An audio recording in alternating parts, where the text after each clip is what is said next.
there's all these self-help books, but it doesn't matter however many books you apply unless you know that it's a truth of yourself. If you can accept that as a fundamental fact about yourself. The whole reason that people have affirmations, that's because you're trying to say, and you can't say an affirmation that you know isn't true.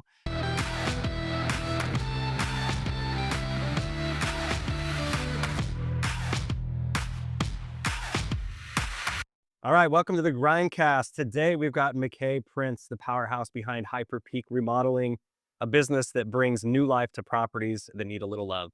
Last year, McKay had to use that same passion and resilience to rebuild his own family after facing their toughest challenge yet. His determination to succeed doesn't just transform homes, it inspires everyone around him.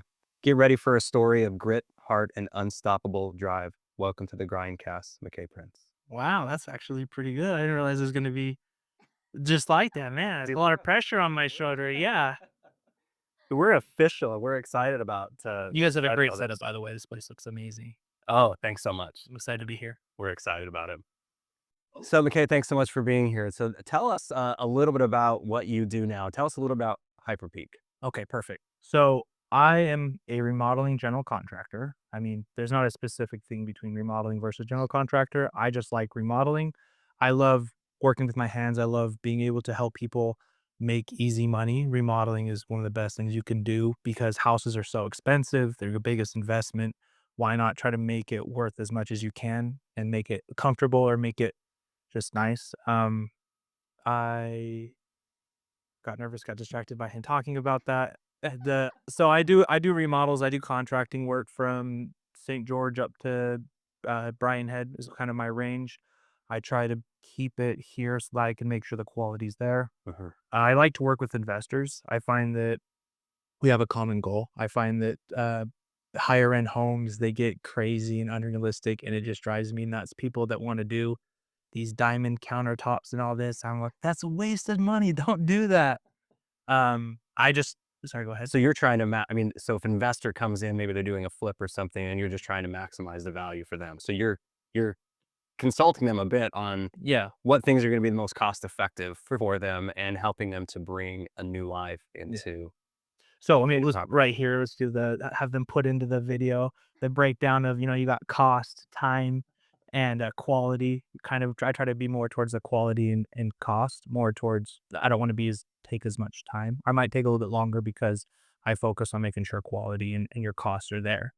So Yeah, that makes sense because it's always a pain if you go into something and somebody just rushes through it and you're like, exactly. dude, I have somebody that I partner with on another property, Mhm. and he was telling me the story about this property that he had, and there was a crew that went in and remodeled it, and he brought in another partner, and they had to completely redo everything. So all of the money that was spent remodeling already garbage. It had to be completely redone. You'd be So surprised, like, how often that happens. and I can't even understand that. Like I'm thinking walking through the property and somebody redid it. Like how bad could you do where somebody comes in and goes, "Hey, you just remodeled this, and we have to tear it all out and start over." Well, it's so easy for that for somebody to cut corners that way. I mean, I've seen people use cut extension cords and use that inside the wall instead of using, like, the actual wire. Oh my I've seen goodness. them use, like, pillow stuffing inside the walls instead of actual because they didn't have any or whatever, or Wow. taping pipes together instead of actually using the right, transitions, and I can get into all the technical parts, but this is not a zoom in on what you can do for that. It's more about about what's going on in life, right? Yeah, yeah. But So I'm just fascinated by that because I'm sure that you've seen some of those things where there's just a lot of people that cut corners, yeah. and so I appreciate that about you, that that quality is so important. Well, it's kinda like measure once, cut twice kinda thing. Just if you can do it right, just do it right the first time. Yeah, that makes sense. Yeah. How did you get into this business? So, it's kind of a, I'm not old, but I'm been 25 years around, or 29 is how old I am now, but I got into remodeling. I kinda grew up in construction X. My dad remodeled most of the homes we lived in. My dad used to be a HVAC guy, my uncle's a framer.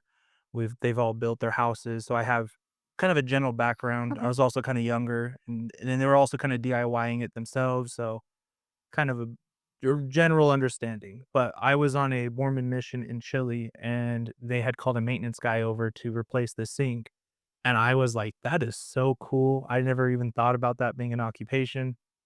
So I was like, okay, that's interesting. And then I got off my mission in Chile and I went to college. And I realized how much I hated college.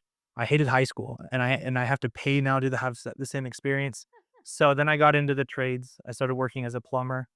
I did that for a couple of years, and I kind of felt like the one of the problems that I've seen with trades is it kind of a hard transition to go from being an employee to owning your own company and not do the work because you most contract or most subcontractors like HVAC and plumbing, the owner's doing a lot of the work, and I wanted to kind of get away from that. Oh, So after several years of being in the plumbing industry in Salt Lake, I which I also bought a house. I bought a house at this time, which I renovated it. I lived downstairs, a really two-bedroom, 1 kitchen, 1 bath. Like, it had no living room, the tiniest little space. I think it was like 600 square feet. Me and my wife lived in it.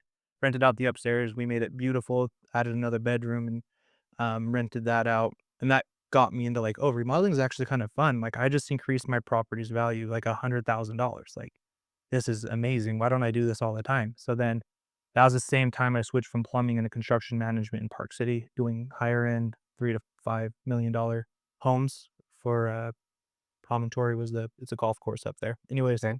went from that and was there for about a year. And then I realized that I wanted to be on my own. I wanted to be in charge, but I lacked the sales ability to be able to connect with people and convince them why I'm a better option than who they're working because there's always different people that can.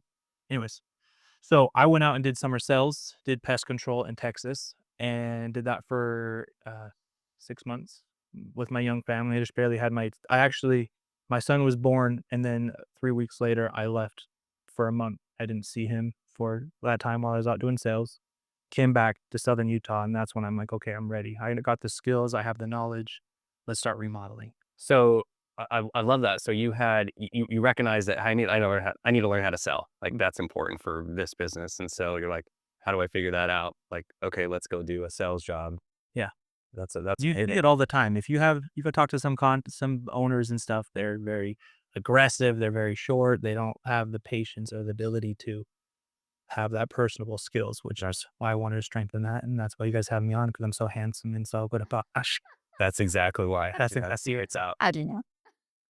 No, it's true though, because I think there's a lot of successful business owners that I know that got started in either solar or pest control or something. They just got used to selling door to door. Yeah.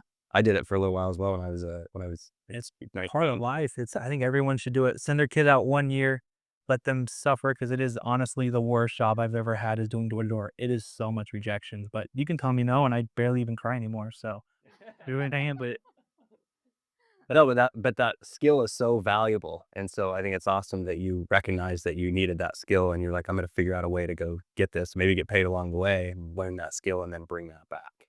something I've always kind of believed is I feel like people that are outside of an industry have a better chance of being successful because they're not in that mold that they were in. For example, going from door to door sales to construction or like I have a better chance of connecting with people. I have different skills.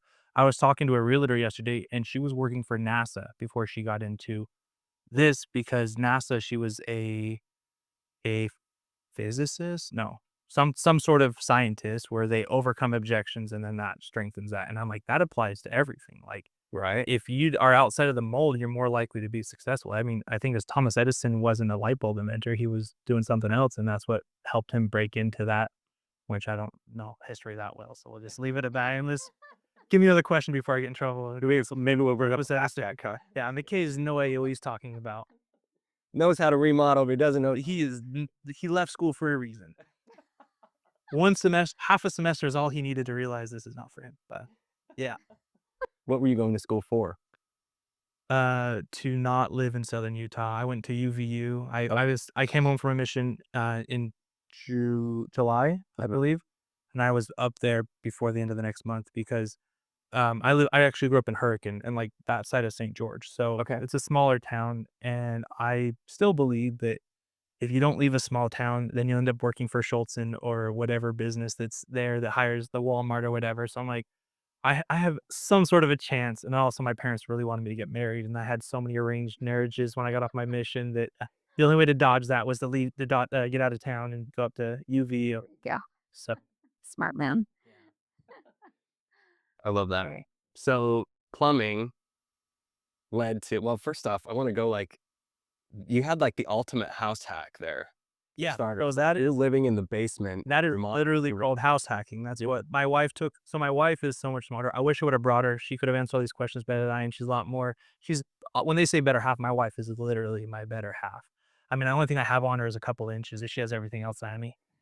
But she took a course at BYU and they talked about this house hacking. And that's one of the things I bring to these interactions with my clients is I'm like, we don't need, for example, right now I just barely sent out an estimate. They wanted to add a ADU, accessory dwelling unit, or a casita, or they wanted to add that to the back of their house. And I came up there, and first of all, their budget was unrealistic, which I'm like, hey, you can't do that for this cost. But then on top of that, I realized they had a RV garage which they weren't using. I'm like, you have all this space. This is going to be half the cost, and it's not going to like take up your tiny yard because, as you know, new houses no yard. It's the worst part about St. George. So that was something the value I was able to bring to him is not only was I able to be realistic and not being a yes man, but I was also able to find a solution that would have a high ROI on what he wanted.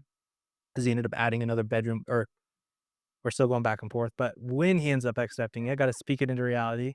He's going to have increase the value of his home, and it's not going to be as big of a what is it, money hole. Like he's not going to waste as much money because it's going to at least retain what he's going to put into it.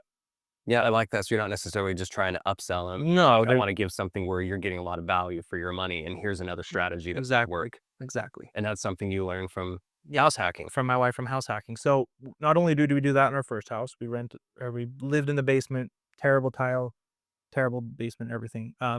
We moved out and we rented that upstairs and downstairs because that was a legal duplex. We bought another house in West Jordan. We did the exact same thing. So now I have two, and I live down here now. So I have two duplexes, which I was able to get into because it was my primary residence as I moved out, and I was able to make it work. And so I ended up before I got into remodeling, I remodeled 4 different apartments of my own. Plus, there's aunts and uncles that I have up that way. They're like, hey, I could use a little help here. So that was before I ended up getting licensed and insured as I am now. Yeah. So That's fair. I love that because I see some people that will try to start a business, but their living expenses and everything is just so inflated. And it's hard. It takes time to start a business. So when you do that and you're willing to sacrifice and minimize some of those expenses as much as you can, it increases the likelihood that your business succeeds. give you a firm foundation on it. My wife, again, best thing about me, she is so good about budgeting. We have all these programs and systems and checks and balances to make sure that we can achieve because there's no way that you can achieve anything in life and then sorry, cut. No, we're just kidding. There's no way for you to achieve anything in life unless you know from where you're coming from. You have no point of perspective if you don't know where your expenses are or where your goal is and how close you are to achieving it. It's this difference of saying, I'm going to run every day, or sorry, I'm going to start running versus I'm going to run every day, or I'm going to, I like to start getting into shape versus every day I'm going to walk for 5 miles. Like those are achievable goals that you can track. And that's how you know you're getting closer to your ultimate goal. I love that. Very intentional about things in the direction that you want to go. Yeah. So last year when you were working on in the business, you guys had a huge Talk about other challenge stuff, going not on. this one. This will be, We can move on from it no, yeah, if you want, but no, it's up to you. I think there's a lot of people that are business owners, and sometimes you face things that are almost impossible. We've had some who face something where it's like, I have a product that I can't move, but there's all kinds of different. Everybody has different stories of what their impossible was, and sometimes those things are hard to get through. And you've got just one of the most difficult ones that you've made it through, and I think it's a story that helps somebody if they're in that same situation. They're like, I don't know how I'm going to get through, yeah. and you figured out a way to get through. You had a process for getting through that I think that is amazing. And if you're comfortable with it, I'd love you sharing some of that, not only the story, but those things that you put into action that help you get through it and help to create who you are today. Yeah. So, okay, well, so start from uh my daughter was born. Ooh, I right into it. My daughter was born in June. Uh So that's we're doing like a whole story thing. June of 2020. June of 2024. My daughter was born in just this last year in June. June of 2020. So Cool. that's when she was born, and we knew she had complications. And I think maybe I'm not doing it very. I want to. Okay, my daughter passed away when we had the funeral. My wife said, "Do right by my daughter." So I want to do a good job of respecting her memories. So I'm gonna start over. My wife and I, we have one son. He's 3 years old. We want to have a big family. When we um when we were in process of having our second child, her name's Peninnah, Penny. We found out in she was due in June. We found out in January, February that there was complications. At that time, what they had said was she has something called Dandy Walker. It is not very common. It has a wide range of coulds and couldn'ts. They didn't really narrow it down. They said, "Hey, it looks like she's missing her kidneys, and she has these little things." And that was during the first ultrasound. We're like, "Okay, is she gonna be fine?" I'm like, "Yeah." The worst case at this point is she might need a little bit of physical therapy. She might need a little bit of help in schooling, but she should have a normal life. You should have nothing to worry about. That was in February. Um, a couple weeks, I don't know. It's the exact time is different. I woke up at 2 a.m. and this is when we thought everything was fine. I woke up at 2 a.m. sobbing because I knew that my daughter was going to die. I knew that she got. We just had this feeling. Yeah, I could not stop crying. So I journaled about it, and I knew that she was going to pass away, and I wrote like how devastated I was of that knowledge. And my wife and we're like, "Well, it might not be true. That could have just been a bad dream. You don't really know." And we didn't know. They told us everything was fine. As we got closer to delivery date, things started becoming more a little bit more drastic. They started saying um she has brain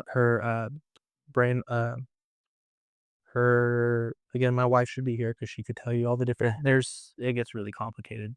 Basically, she had an underdeveloped brainstem, and that's also another sign of Dandy Walker. She also had a couple of these little things where they're like, but maybe she might be in a wheelchair, she might have some slurred speech, but she should it's just her motor skills. Everything else should be fine.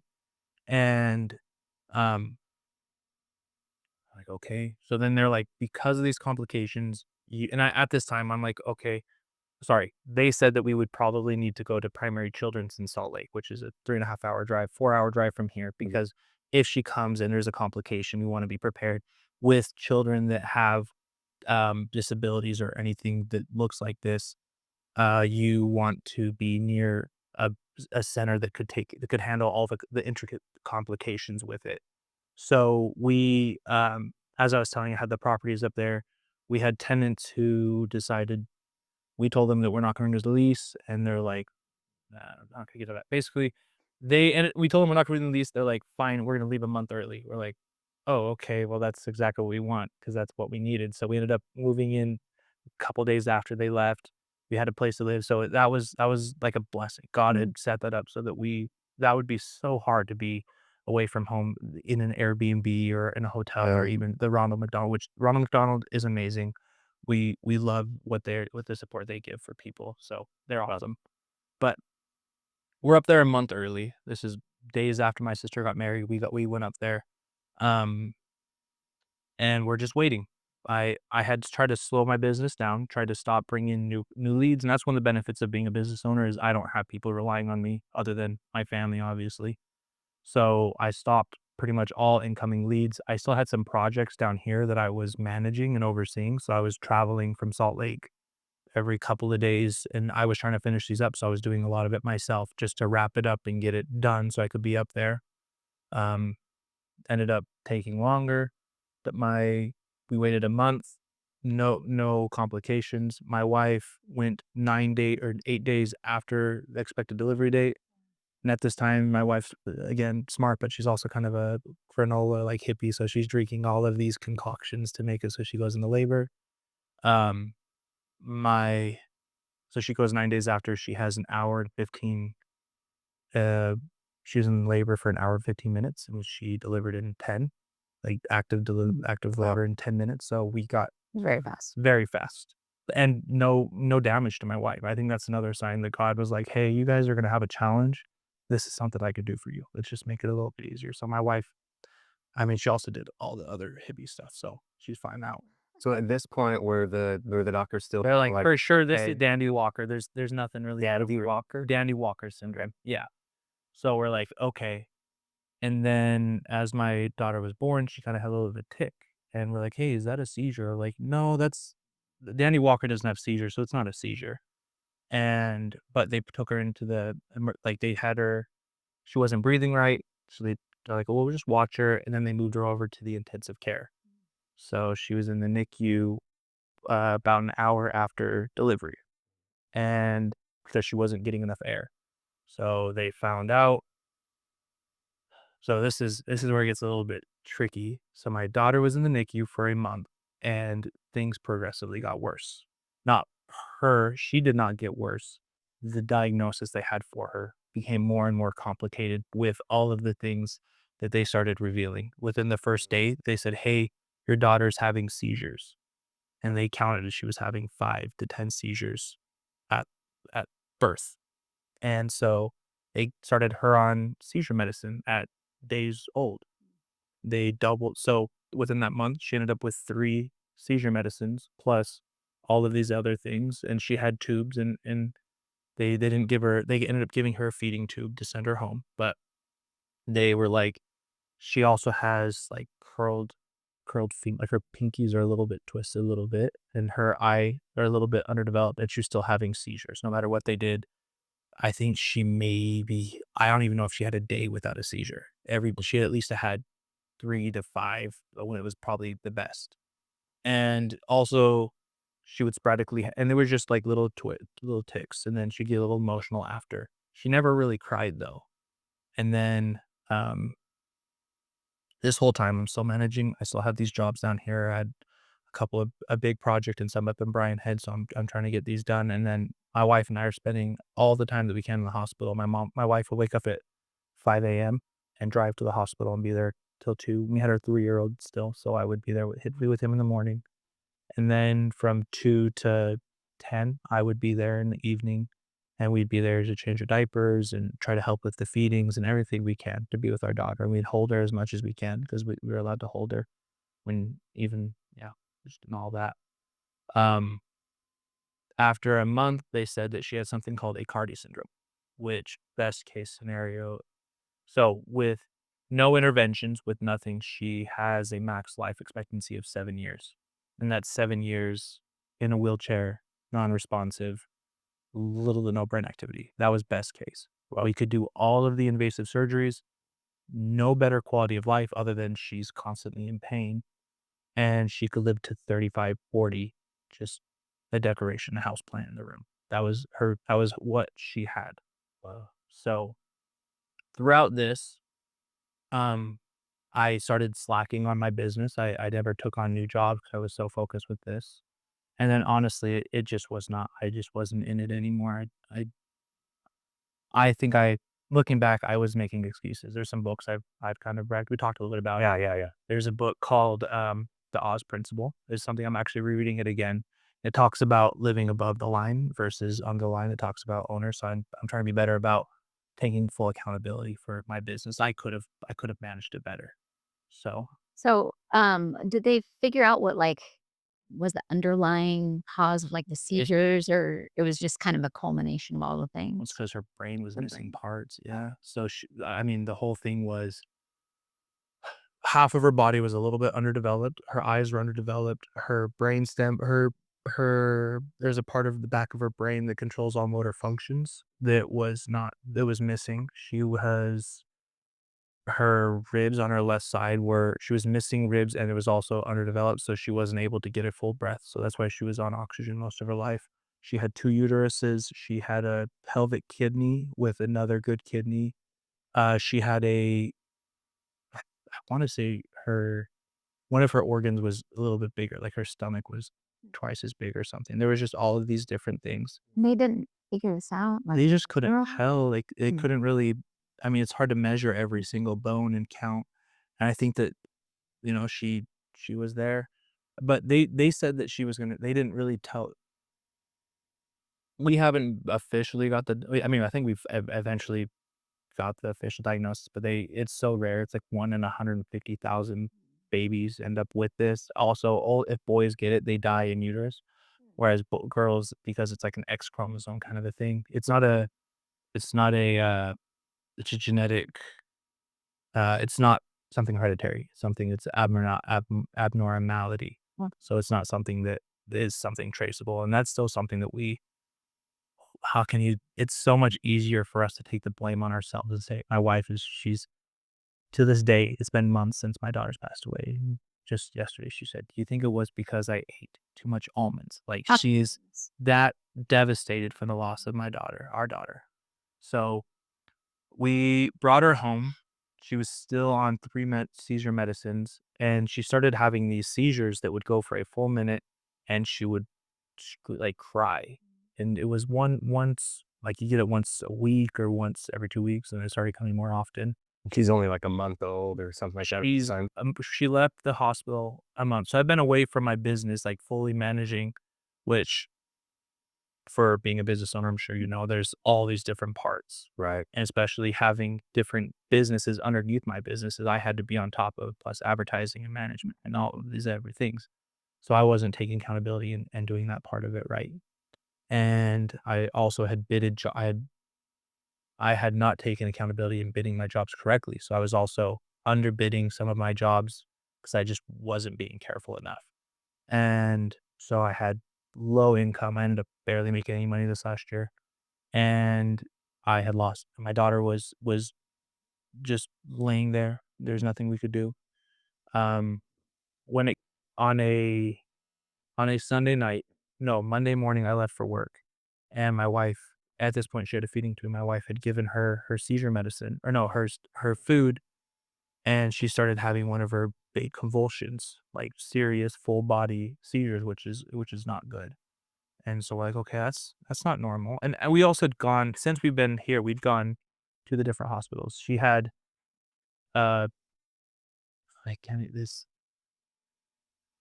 she had, I think, 15 different specialists for every different she had a hormonal, a cerebral, bone, lung, body organs, diet, like, all of these different specialists, and they all wanted to do something, but it's like, "Why? dear, What are you yeah. gonna do? Is we gonna make her life any better? No, it's not gonna make it any better." So, my wife started trying to give her daily feeding, and she started having these serious convulsion seizures, which is not normal. And we call them, they're like, yeah, maybe just wait and see. And oh, by the way, throughout her life, any stimulation would cause her to have a seizure. Ah, So we're talking this room, lights, someone talking too loud, my son laughing, anything would tip her off. So she basically sat in the room quietly with lights dim, and that we'd hold her and we'd be with her, but that's all that was as good as it could be for her. I mean, she could only open one eye. The other eye, because the nerves were underdeveloped, she couldn't open her eye all the way. So, it was very difficult. It was very hard. Um, we so I came home the from work because I'm like, "Okay, that's not right." And so we tried to feed her. There was I forgot the schedule of how often we were feeding her, but we tried to feed her less food later. Same thing immediate. So like, okay, let's get a doctor over here. They're like, yeah, she's rejecting her. Like, she doesn't want to be fed. She doesn't want to be here anymore. So we're like, I guess the only thing we can do is make her comfortable. Because the whole time of her life, we had doctors telling us like, hey, you need to like think about aborting, or you need to think about starting hospice at cutting her food back and just seeing if she reacts to it.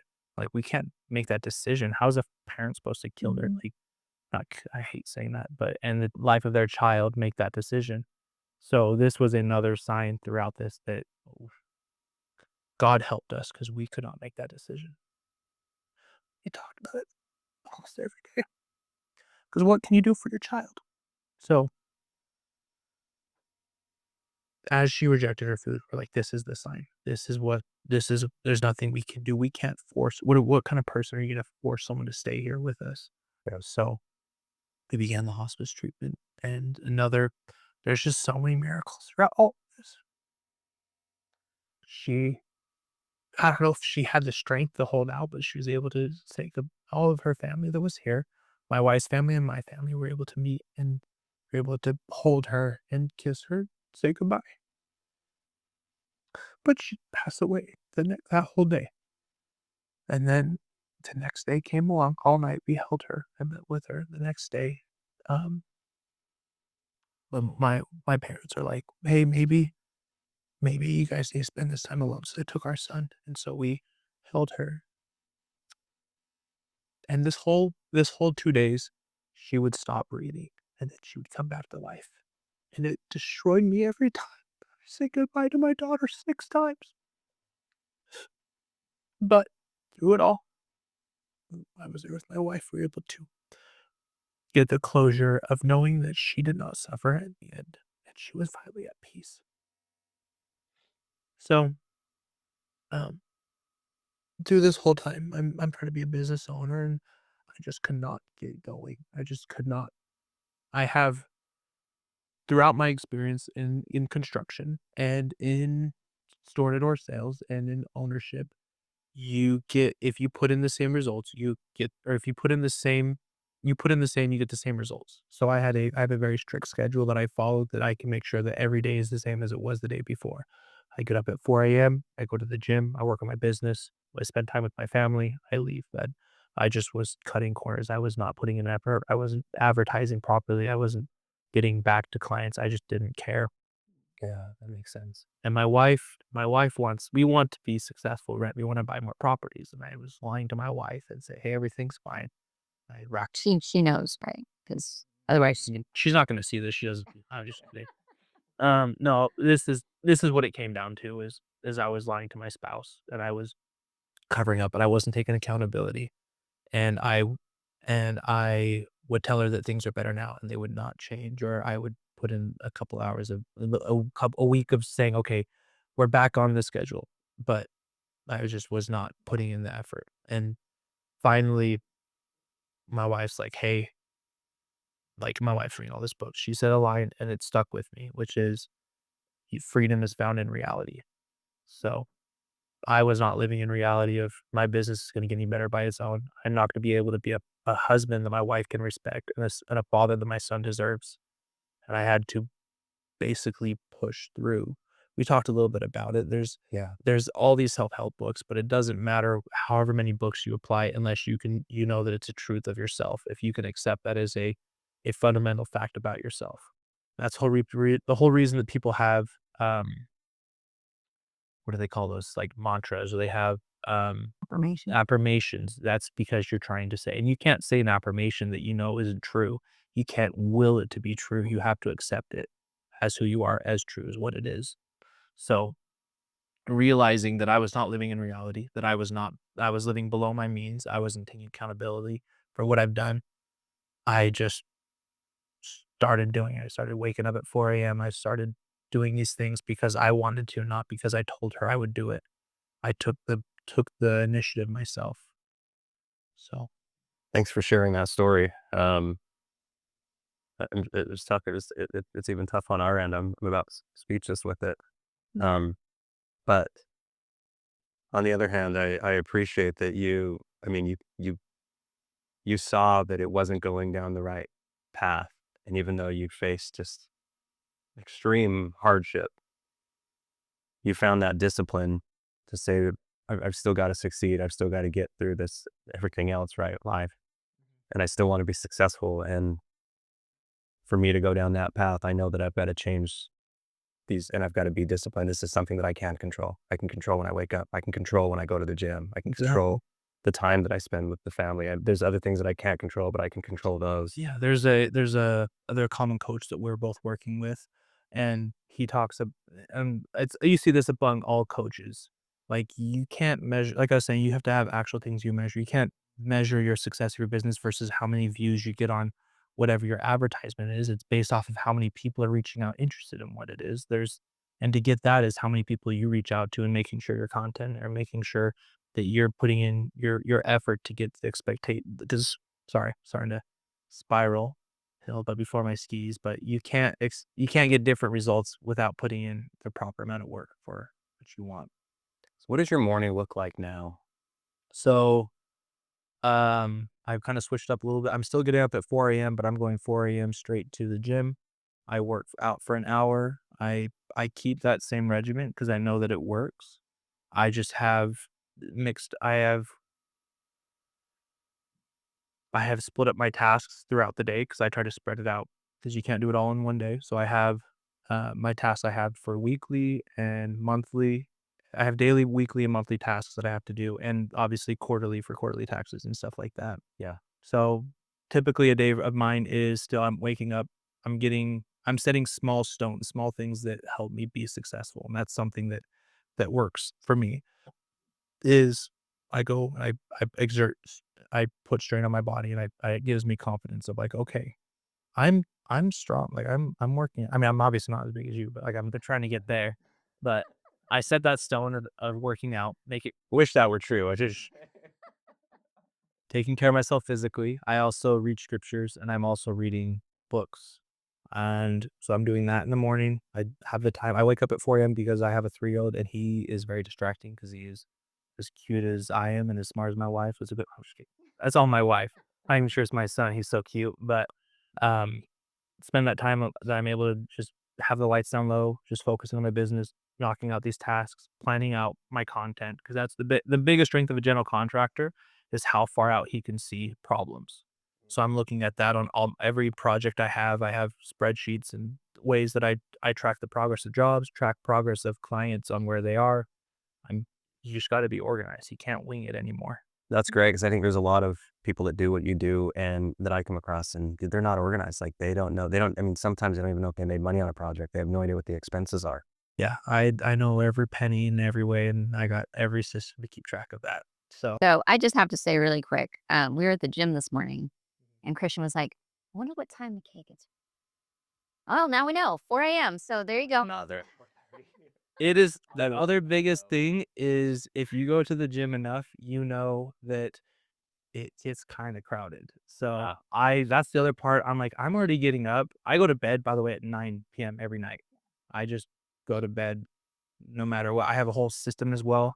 I believe in systems. So my nighttime routine is I stop work at 6. Sometimes if there's any little tasks, I'll do that after my son's asleep, but I need to be the father. I need to be there for him. So from 6 until 8, I'm a family man. I'm present. My wife has dinner almost on the dot at 6 p.m. We eat organic. We have the same thing. What you put into is what you get. We eat a very healthy, clean diet, and from there my son's down to bed by 7:30, 30 minutes to do kinda clean up. Then I have pretty much a night routine. Gotten really into Sudokus? I think I pronounced it wrong, but I've gotten some. is that a little news game? Yeah, I think it is. I think it is a great thing. That or reading. Put our phones are in a different room. I like that. We don't have any screen time. We don't watch movies. Well, we will watch maybe on the weekend, but we don't have the TV on, and we also don't have overhead lights. We just have lamps on, so it's a warm light, which again, my wife could be explaining that. She just says it, and I love her so much that I'm like, "Wow, sounds great to me. Let's do that. Want to get that $300 lamp?" I mean, I was just thinking the same thing. Not just a bulb hanging from the ceiling, which is probably what I would have done. But yeah, so I do my Sudokus until I go to bed, 9 o'clock. Rain sounds. I have an alarm for 4 a.m. I get up. Sometimes I'll wake my wife up, but I love her too much that kind of I let her kind of sleep and do her own thing. You're like, oh, I'm so I'm like, she's so pretty. pretty. She kicks me out of bed. Another thing, my 3-year-old's been getting into my bed, and it's so annoying. I got kicked in the face, like literally in the face at 2 a.m. 2 nights ago, and he's got something coming for him. I'm just gonna play a little rough and throw him in the pool and get that out of my system. But Yeah. Yeah. I have to, there was one time where I don't know if he's done it to you yet, but if he hasn't, just, tell things to come. But there was one night my daughter, like, I'm pretty light sleeper, but you know how like you can kind of feel somebody's presence? uh, Yeah. So I'm like sleeping, and then next thing I know, I'm like, I feel like somebody's watching. And I turn and she's standing, just like standing by the side of my bed In the dark. in the dark. I was like, that's so creepy. Please don't do that again. But she was like 3, so I'm like, Yeah, my son, he knows that we don't want him in our bed, so he will climb in so carefully, "Oh, nice." and we'll just wake up and he's in the middle of us. I'm like, "Oh, sweet. I thought this bed was too big. Let's get another person to kinda make it a little bit more Yeah. doable." So I would, like, sneak into my mom's room at night, and, she hated it, and so she'd always, keep the door shut, but I'd, like, open it, and I'd learn how to, like, open it without it squeaking, and I'd have, like, this tiny little crack that I'd slip through, and then I would just army crawl to the end of her bed, and I would just, like, wrap myself in the extra covers that fell on the floor. You say that like that's crazy. I would bring in a mattress or like a little pad and I would put that because I was afraid of the dark as a kid. So I go, and then my parents, they got mad at me, like, you need to stop doing this. So I would like bring the little bed because it's just being in the presence of your parents. So you feel safe, secure. So I would put that off in the corner. I mean, I only did it till I was 18. So it's not that weird. So yeah. Yeah, that's awesome. Anyway. You're you're so disciplined in taking care of the body and the mind. I think that's amazing. And when I first met you, you have this amazing energy. It's like it's fun, and even now we've had a fun time. You just have this energy about you, and I would have never guessed about what you have faced just so recent. Do you think some of that comes from that discipline that you have? Like, has it been, is it been something that's really made a big difference for you in helping you get through these? That's a interesting question. I think that there's a couple of different parts on that. I think first and foremost is my connection to why I think we're here on Earth. I'm a very religious man. Okay. I believe that we're here as a test. We're here to suffer, basically, because there has to be something better. There is no way that my daughter was taken from me without a reason. I know my daughter lives. I know that she is going to have a perfect body. I know that I will be her father again.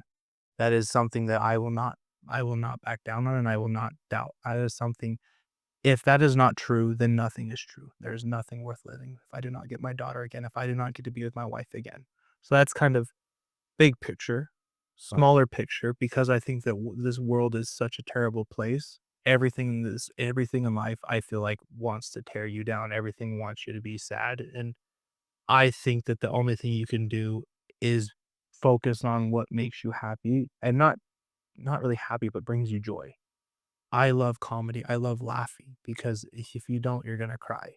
So I try to embody that in everything I do, and maybe it's a way for me to cope with not dealing with the pain, because I will never get over the loss of my daughter. It is something that constantly comes up. Okay. Um, for an example, the day my daughter passed away, my sister gave birth. Mm. So at within hours of my daughter being moved to the morgue, I was holding a new baby that was as a newborn was more in control of her body than my 2-month-old baby was. I was able to have that comparison of just how bad my daughter's potential life could be. It was crazy. So, that was something that I could take as a negative and have some sort of resentment, but I can just let it go. But the whole thing about sorry, I'm thinking about that. This is where the whole reason I brought that up was, man, my because of my daughter, I can see where her life could have been. My cousin gave birth. He they had a son that was a week earlier than my baby, and my one of my friends from my mission, one of my wife's friends, they also had a baby that was a couple of days. So I have these babies that I could compare and say, and I can see how my baby could be crawling now, but she will never crawl. Or it's Christmas time. It's the dumbest things. I heard the song "I'll Be Home for Christmas," and I said, "My daughter will never be home for Christmas." So it's just constant little reminders. I have one of the things for my family. Sorry, my wife and I want to keep our daughter close to us in all that we do. Couple of the things that we do is we have pearls because Peninnah in Hebrew means precious stone or pearl. So I have a pearl that I keep with me. Wow. It's just obviously it's not a girly white one. This is a Tahitian pearl, so it's black and manly like me. And I was out. I wear it without this shirt. I wear it outside my shirt because it looks so good on me. So it looks. I'm just kidding. It's something that I can keep my daughter in present. You can see it right there. It's the Oh, yeah. picture. Oh yeah. So I'm not making that up for the internet. It's actually a real thing. Um, I was helping my buddy herd some cattle. We were branding calves. One of the guys said, "Hey, is that pearl your testicle? Like your wife took it from you or whatever?" I'm like, You so out to get. well, it's just like, no, it's my daughter who died. Like, I don't know how to make that connection of bringing it up because I don't want her to be forgotten. It's so hard when people ask me, "How many kids do you have? Is this your only?" I'm like, "No, I'm father of 2, but I have 1 living." Like, I'm still haven't really ironed out that, and I feel like people get weird about it, but it's just how it is. My daughter's missing. There's a hole in my life that I'll never be able to fill. I can have 100 kids, but I will not have my daughter, Peninnah, Penny. So Yeah. I don't know if that answers your question. I think I just kinda started spiraling, and like I told you before, that's gonna happen. No, no, it does. I'm wondering if because, that discipline obviously leads to I mean, I've seen many, many business owners, right? And it's that Mhm. discipline that leads to business success later on. And so you had that time where, other things mattered more, right? And I'm actually impressed with how much you still have that dedication to some of the business. You obviously you don't feel like that. You feel like you let a lot of those people down, but you were facing something so challenging that this just didn't matter. But I think you still did whatever you could to take care of those people, and I just think that speaks highly of you. Now, I as you went quit from those jobs and they would have been screwed, yeah. but I put in overnight, I've been working on these projects. Like I put in a lot of effort that they'll never know. They'll never I know I didn't brag to them, say, "Hey, just, I spent 3 straight nights not showering, working and getting your house up so that way it would look nice and I could go back to my family." I mean, if they're watching this, which obviously they are, because this is probably gonna go viral, and it is. I'm just kidding. Everybody's gonna know you. Yeah. Yeah. No, I just think that speaks highly of your character that those things matter and you're juggling a lot and and sometimes it can be challenging, but you're a man of your word. I think a big thing I wanna say about that is this is something that I think that people need to recognize is you can only it's if you're saying yes to someone, you're saying no, and that's one of the things I regret with that is I said yes to all these people, but I said no to my family. I said no to my wife, and I say that to people who sing to the video. If your wife asks you to do something and you say, "No, I'm gonna go help my neighbor, I'm gonna go help this," you are directly saying no to your wife. You're saying no to your family. So make sure that your family's taken care of, and I regret that. And it's been something that me and my wife have been working through because she did not feel loved. And because she did not feel loved, she did not respect me. And so there's there's the give and take. Every action has a consequence, and that's the consequence of my actions before. And as I said before, I'm trying to take full accountability. And the whole thing that we've been working on, because we try to have systems and everything, is if there's something that I'm not being either transparent or I need to accept or I need to acknowledge. I think Jocko Willings, he talks about this. I don't know if you know who he is. He's Mhm. a these guys might know, he's pretty popular. He is a Navy SEAL, and he lost his whole platoon, and he had to take accountability for loss of I think it was one of all of his sold they had I'm gonna butcher his thing, which they were butchered in that's a dark joke, I should have said that. Is that the one Right. who wrote Extreme Ownership? Yes, that's Okay. it. So he talks about this, is you need to acknowledge what you've done, talk about how you're gonna fix it and how this isn't gonna happen again, and that's a system that me and my wife have established so that she can feel loved, and that way she can respect me. I love that. Yeah, I was gonna mention, obviously through this huge challenge, you and your wife would have had to have like a very strong relationship. Was there a lot of challenge there, or did you guys work together to grow stronger and figure it out? Obviously, especially being in business together. I mean, that's Yeah. I think yeah. I think that we were like I said, I was prepared mentally to know that my daughter was gonna pass away before she did, and so I was able to be a support for my wife, and then she was able to be as I'm coming to grips with it now, she's able to be there for me, and awesome. we're able to work through it together, but I mean, this is I don't know if this is as much of a joke as much as I think it's true. Throughout relationships, there's different things you can do to have a challenge, which could be, having a pet or remodeling a house or having a kid. or living distant.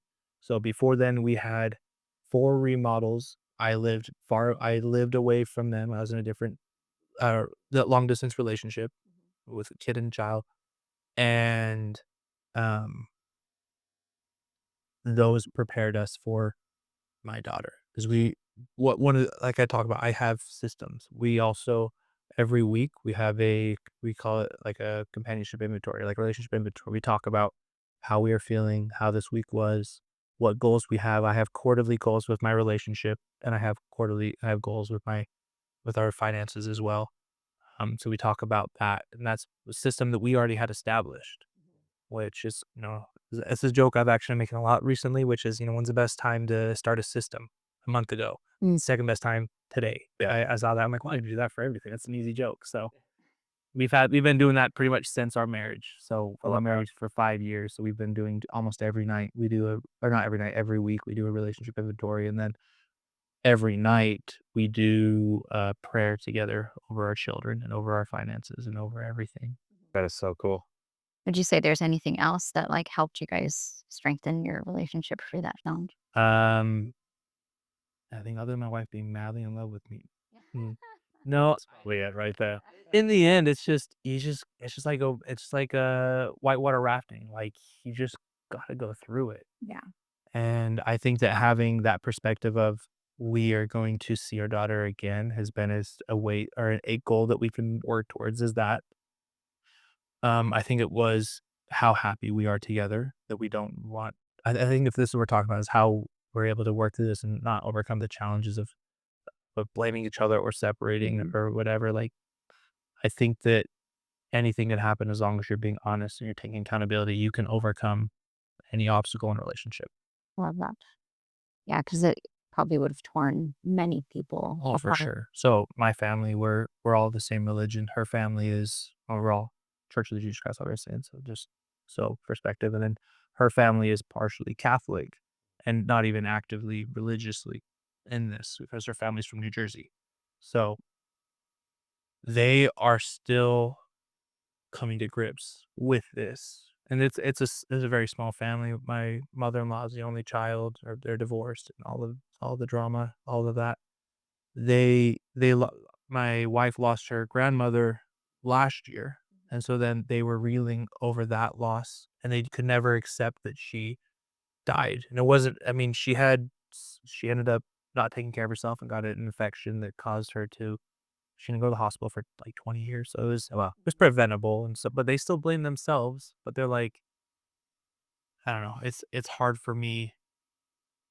Anyways, the whole answering your question, having the perspective of having a faith in God and having a faith that things are going to be better and that I will be blessed for my actions gives us strength. They do not have any connection to God or any sort of belief. Because they have no concept of that, they cannot come to grips with the loss of a great grandchild and a grandchild.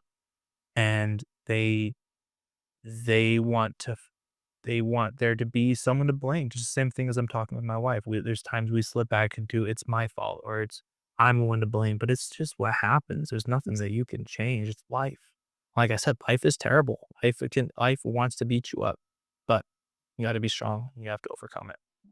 I like that and that belief that there's something better coming at some point in time, but I got to get through this and I'm going to do it the best that I can and I'm going to be disciplined and I'm going to fight. What's the saying? Like get busy living or get busy dying, kind of. No, I like that. Yeah. Yeah.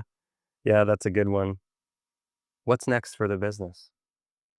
Ooh, that's a good question. So, my business is as I try to explain, I have many facets of me. I'm not just a business owner, but everything else. My whole reason I have my remodeling business is to get us to our ultimate goal of retiring relatively young. So it's been a little bit slowed down with kids. We didn't really plan that. We had this perfect, and then kids kind of mess it up. Yeah. So we You're in the straight line path. yeah, well, I mean, more of what we want for the business is to continue growing. I'm starting to branch out in a little bit of adding accessory dwellings that's outside of homes because he does the outside. I haven't really gotten into that before. I never really advertised it because it's like such a competitive. People are all selling, but because of the efforts I put in the past, I'm starting to see fruits that way. So we're trying to build that way and come more into that. I'm starting to partner with Tuacon. I've done a couple of jobs for Tuacon School, which is kind of cool. Not very many people can say they've done that. One of their sponsors now, and just keep building. And the whole reason I brought that up about my business is we are going to buy a lot and we're going to build a triplex and do the same thing that we did up there on those properties. We're going to live in this triplex and rent out these other units all the way so my wife can get we can get a homestead and my wife can get her cows and her goats and keep salad. That's You weren't I mean, kidding when when you you said said she's the hippies. she yeah, no. She's seen her little plains dress. She looks so cute, little pioneer she is. Just kidding. No, she is absolutely adorable. I love her very much. But yes, I think that with the route of how expensive life is out there, it makes more sense to be able to do it yourself. And it's I don't know, with construction, with remodeling, there's a basically two ways to look at it. There's DIY or hire someone else to do it. So I know that sweat equity I can put into building a house. A homeowner who builds their own house, like that's a pretty good deal. Especially the reason we want to do a triplex, we Right. can rent out the other units and keep building up a real estate portfolio, which is HyperPeak's goal is to get into that. Excuse me. And then long term, I want to start building stuff in other. I want to go remodel places outside of Utah. I think that there's a bigger market for that in other places. I think that Utah's a lot of people are too thrifty, which is kind of unfortunate for me. So I want to go to like Midwest or something, and you can buy a property for $10,000 or whatever, fix it up and flip it. I think that that would be really cool. But I haven't really convinced my wife. I think next relationship inventory, we'll see. I'll tell her about it. What types of remodels do you do? Is it like just bathroom or is it everything? Or For sure. So I have with my license, I can do pretty much any remodel, residential remodel. There's like a max square foot. I think it's like 10,000. I haven't even been close to it. So I'm anything below that. And commercial, there's also under a certain sphere of that. But as far as remodels go, I love doing stuff that makes it worth it for the client. So I like to do like your kitchens and baths and Yeah. extra spaces, Right. high ROI stuff. I'm constantly looking at that and seeing like, oh, just so you guys know, garage doors right now are the number one ROI. They have a oh, really? high return. Obviously, depending on if you get golden garage doors, that's not going to get you anything. But garage doors are the number one right now because they give a clean appearance to your home and they're relatively inexpensive compared to the cost. So it improves the dramatically increases the the curb appeal of your home, and it can also decrease some of your if you get a nice insulated garage door or something that also keeps your energy efficient. Yeah. So that's fun fact. I didn't think about Yeah, that. that's great. That makes sense. If you have a home that's a little bit older and you put a new door on it, it can dramatically change the curb appeal from it. Exactly. Because that's half your home is a garage door sometimes. So, yeah, I can see why you're working with investors because you're looking at those things that they can do that have a reasonable cost but can maximize Yeah. value. Like a But coat of paint, like, it's not that expensive, new completely new, or, like, adding additional lighting, that's another thing. I don't know if we wanna start into that, I can go on for days about all the little things you can I'd love to hear some of it. yeah, so, okay, let's say you have so with with increasing your ROI, there's certain things that actually increase your ROI. Bedrooms and bathrooms will increase your return. You add more living space, like living rooms, that's really not going to increase it. A bigger kitchen really isn't going to increase it. But the biggest thing, if you're looking to buy a house, you're like, hey, is that a 3 bed, 2 bath? You don't say, is that a 600 square foot kitchen? Like there is right then there, you can tell that's what it is. Um, a big thing with all of this is making sure before you do it that it's a good idea. If you're looking to flip and get into real estate, there's so many different things you can look at because not all deals are good deals. Right. So making sure like your price per square foot is reasonable and that you actually like I always have a backup plan. I don't just do it like because maybe the interest rates are going to lower. Like that doesn't sound like a good idea. That is not a good idea at all. But if you're like, I can turn this basement into another apartment and the neighborhood's good for that, let's do that. But yeah, there's I just did a video this morning for my YouTube about the difference between finishing your basement and adding an ADU and what to kind of expect with that. But yeah, I try to. I mean, if you guys see my Instagram, I say like, hey, this is how you do a fart fan. This is how you swap out your sink. This is how you swap your toilet. I get benefit by giving them benefit. Or sorry, I benefit from giving them um by giving people content and giving them a way to do it themselves. And I want them to see me as, well, I could do it myself, but McKay would help me out all the way through. So why not help him out because he's so darn handsome or something. That's probably what it is. That's probably definitely what to do with it. How are you? So if an investor comes and they have a flip, and they're like, okay, we need to remodel this whole thing, then you would go in there and say, okay, here are the things you need to do that are going to maximize the value, and here's what the price is going to be. So then they can determine, is this something that makes sense? For sure, yeah. If someone's looking to buy a house, I can tell you because I don't have. I mean, I'm not in it at all. I'd be like, "Oh, this is a terrible idea. I would not do this. This is there's rats all over or whatever." No, I could. I don't know. I see a lot of people who go into it and they don't see, like, I don't know, like, the consequences or, like, what some of the mistakes are. For example, uh, I have a relative who just bought a house. I would have I would not have bought that house personally because there's not a good exit strategy. It's the nicest house in the neighborhood. They can't put in that sweat equity. I mean, maybe they could add a shop, but then that's just straight cash they're putting into it. There's not any space that they could add more bedrooms or bathrooms, or they could split it off that would make it really work very well. So that would have been what I would have recommended. But it's turned out really nice and it's gonna be a nice home, but it wouldn't have been a deal that I would have, I would have They left. probably didn't buy it for it as an investment. They just bought it. They said they bought it for an investment. Oh, really? Yeah. Usually you're buying the worst home in the Yeah, exactly. You want to buy them something. to make it. Yeah, because remodeling, and that's another thing, remodeling is a lot better than building. I mean, sure, you can get exactly what you want, but as far as an investment property, you're gonna pay through the teeth to get what you're gonna get. Whereas if you have a remodeling, the permits are, or the impact fees and the permits and all that isn't as bad. You don't have to pay for engineers and all of these other things to get a property up and going versus the other way around. So Makes sense. that's Well, my that 2 you cents. mentioned you're starting to do a lot more on Instagram and YouTube. How do people follow you on those? You just click follow. I mean, I'm just kidding. You just You're at HyperPeak Remodel is HyperPeak just HyperPeak is what it would be. I'm going into YouTube. I'm going into Facebook as well. I That's the handle is just HyperPeak, I believe. I mean, HyperPeak. Okay. I should probably get a QR code and print off forehead or somewhere. Learning. I mean, I have all this real estate. I could just tattoo it on top of my head and just come down and show you. And I didn't know you were doing some things on YouTube. What are you doing Yeah. doing there? So I mean, this is a whole other part. I am so supportive of my wife. My wife is so smart. She does SEO, website, and she can turn any business, like, blow them up. I'm in Laverick, and I'm not even in Hurricane. I'm already coming up on the rankings in a different town just because my wife is so smart.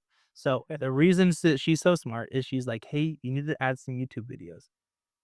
If you look in the, okay, getting too into it. Big picture, all the different businesses down here, they don't do the proper SEO. My wife has done all the research. She is very good at it. To become the best known, like, I don't have to be the best remodeler, but I can be the best known. And what it is you have to throw a wide net. So I do YouTube videos, I have blogs, I do Google posting, I get reviews, I'm posting on Instagram on my stories, I'm collaborating with you guys, I'm talking to realtors, I'm networking every day. I'm joining Chamber of Commerce. I'm going to BNI groups. I'm doing all of these things just because I can control that. I can control those things. I can't control if people actually follow me. I mean, sure, I'm devilishly handsome, but that's not going to be enough to do it. I've given up that part of my life. I'm just a lowly remodeling contractor.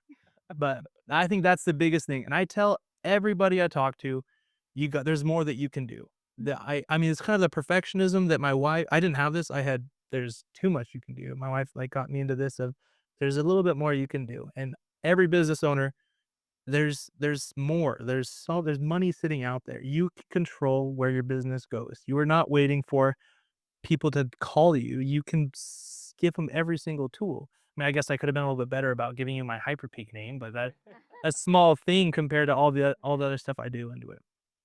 So All right. Well, it was so great. It was so fun. I appreciate you sharing your story, and I'm excited to see where the business goes in the future, and excited. I mean, aren't you Some supposed to work on something? We were talking a little bit about it. Let's do it. Okay, well, we'll go look at it and see what. Yes, it's a secret. It's a secret. Never mind. Yeah. We're not talking about anything. There's nothing going on. I didn't see the thing about Houston with you and. I won't get into that.